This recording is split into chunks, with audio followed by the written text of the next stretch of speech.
Yo mga idol, kamusta? Sports Talk PH nga pala. Ang pahayag ni Ito, pag-usapan natin yan mga idol. Ngunit bago ang lahat ay huwag kakalimutang mag-subscribe at i-click ang notification bell button for more sports talk.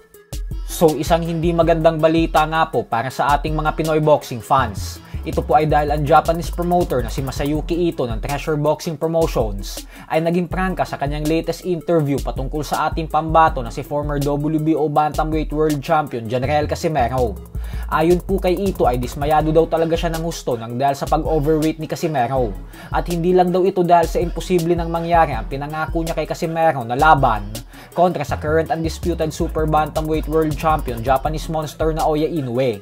At bagkus mukhang hindi na daw talaga makakalaban pa si Casimero sa bansang Japan kailanman.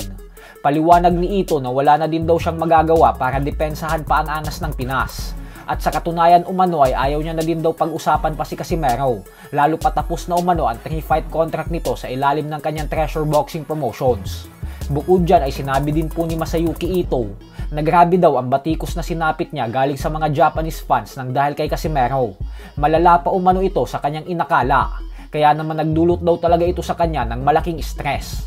Aminado si Ito na kaya pa din daw talagang magbigay ng magagandang laban ni Casimero nang dahil sa taglay na lakas ng kamao nito.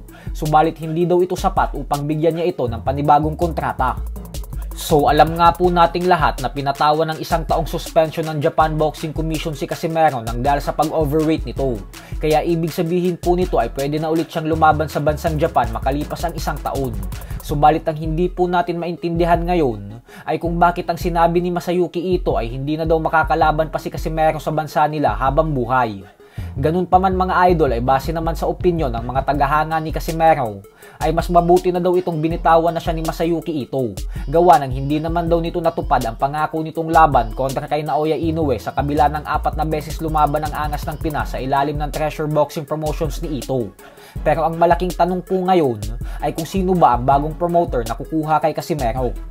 Sa kabilang banda naman mga idol ay sinabi nga po ng Japanese monster na Naoya Inoue na sa kabila umano ng mga tagumpay na nakuha niya sa sports ng boxing, katulad ng pagiging 2 division undisputed world champion, number 1 The Ring Magazine top pound for pound fighter, at pagiging 2023 Fighter of the Year, ay aminado umano siya na hindi pa ito ang pinakamalakas na bersyon niya bilang isang boksingero. Paliwanag ni Inoue na hindi niya pa daw naaabot ang buong potensyal niya kahit nagawa niyang maging 4 division world champion nang nananatili siyang undefeated fighter. Madami pa umano siyang igagaling at ilalakas, kaya pakiusap niya umano sa mga fans na sana daw ay abangan nila ito dahil mag-e-evolve pa daw talaga siya bilang mas malakas na boksingero sa hinaharap. So hanggang dito na lang po muna tayo mga idol.